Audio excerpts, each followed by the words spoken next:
That's right. We are following the case of the Michigan mom who was found guilty of first-degree murder for starving her special needs son to death. She returns to court tomorrow morning for sentencing. Back in December, a jury convicted Shanda Vander Ark of first-degree murder and first-degree child abuse for the horrible death of her 15-year-old special needs son, Timothy Ferguson. Police found the teen dead and severely malnourished inside the family's home. That was a really horrific one. Vander Ark's sentencing is at 9 a.m. Eastern tomorrow. And to catch you up to speed on the case before we get to the sentencing, here's Court TV lead anchor Vinny Politan. Ms. Vander Ark, isn't it true? Timothy had just become nothing more than an annoyance for you, and he wasn't even a human being in your eyes anymore.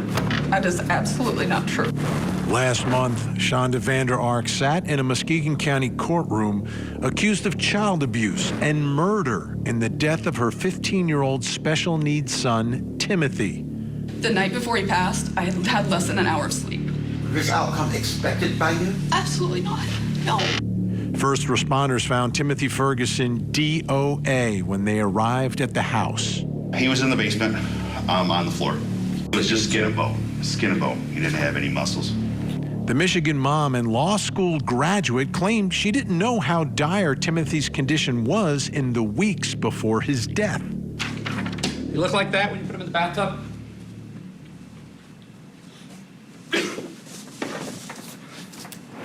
Timothy weighed only 69 pounds when he died, and investigators found evidence of abuse and torture in the house. Locks on the refrigerator and freezer, shackles in the basement, a tarp in the closet where he slept on the floor, and a bottle of hot sauce that was put on bread, the only food Timothy was allowed to eat. His mother took the stand and attempted to blame it all on her older son, Paul. Whose idea was it to get hot sauce and to administer it to your son? The idea was originally Paul's. There are leg irons discovered in your home. Were you aware of those? I was aware that Paul had them. Paul Ferguson cut a deal with prosecutors and testified against his mother. He expressed regret and remorse at how his younger brother lived and died. Do you love Timothy?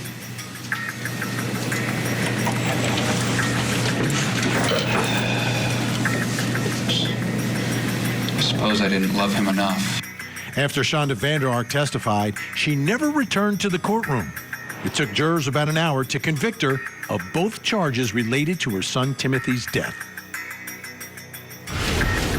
And the big question will be, will she show up for her sentencing because she refused to be there for the verdict and for the final moments of her trial? She was found guilty. Let's bring in private investigator Jason Jensen, who is standing by. Jason, this was one of those cases that just shocks the conscience, the way that she dealt with her 15-year-old son while she was clerking and passing the bar and going to law school.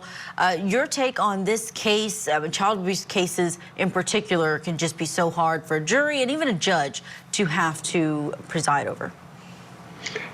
Yeah, Julia, just looking at the house and all the evidence they had, it's clear evidence that they were either torturing the poor boy, depriving him of food. I mean, locking the fridge is probably the most carnal sin there. The only duty that a mother really has for a disabled child is a duty to care. And to provide nutrition is the most basic form of care. So if she no longer desired to provide for her son, you know, there's the foster care system. She could have certainly handed him over to a family member to take over, but clearly it looks like he was being tortured and there's no excuse for it.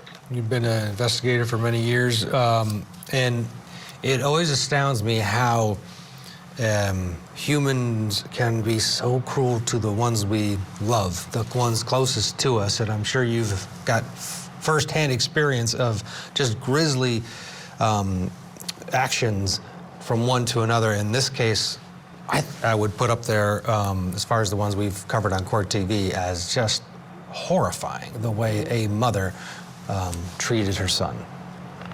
Oh, exactly. It's just terrible what they put this poor son through. And looking at Paul, I mean, it's clear that the family has a high metabolism anyway, because he looks slender naturally. So if you have a high metabolism, you require a lot of, food, a lot of intake. So clearly they knew that his body type required to eat frequently, and to deny him of that is just, abhorrent. Absolutely. The sentencing should bring out some different details than we heard during the trial. We'll likely hear about what she has been through. Her defense will be able to put that on. I don't know if she will come into the courtroom. It seems that she's very much in denial that she was anything more than just busy. Let's take a listen back to one of those moments from trial when she was first presented on the stand with the photos of what her son looked like. You testified that you gave Timothy a warm bath the night before he passed away, that last night, July 5th. Do you recall that? Yes, sir. That was the first time you've told anybody connected to this case that you'd done that, isn't it? Yes, sir. You never told the police officers you did that, did you? No, sir. I imagine a warm bath sounds just like, it's just what it sounds like, right? You got him, you took him to the bath, you grew a warm bath for him, and you put him in the bathtub, right? Yes, sir.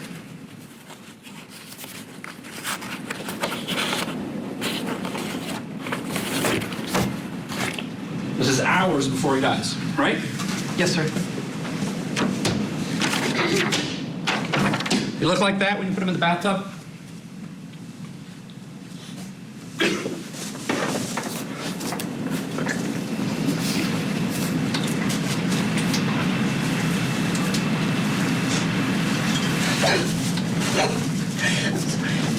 I'm sorry.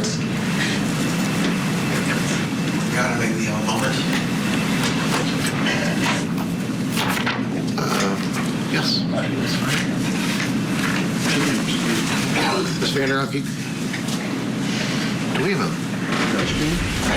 Certainly couldn't stomach what she did to her son, what she was living with, but being faced with Or it that in court was there. a little acting job. Well, that's With her Julie Garland hair, trying to pull off an Oscar performance in front of the jury. That's my question.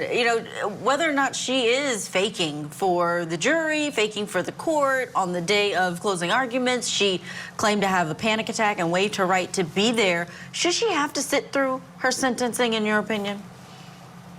Well, yes, I do. I mean, that's really, as a defendant, that's her reason for being there. We're sentencing her from the standpoint of the state for her wrong, and she should listen to all the wrongs that she was, and when they pronounce sentence, she deserves to listen. It's far better than what she put her son through. Her other son has been the target, basically was the target of her defense, saying that, oh, I didn't buy those shackles. I didn't know any of this was going on. Meanwhile, she was texting him what to do. Right, he's saying, what do I do, Mom? He's trying to get food again. He was charged, but he was a victim too, was he not? Yes, it sounds like he's being the patsy here for his mother's will, and unfortunately, she's responsible for the household. She's the head of the house. So if she's dictating instructions to Paul, and Paul's compliant, he's complicit. But certainly she's more responsible for the death than Paul is, because Paul is still in development. He's still a teenager.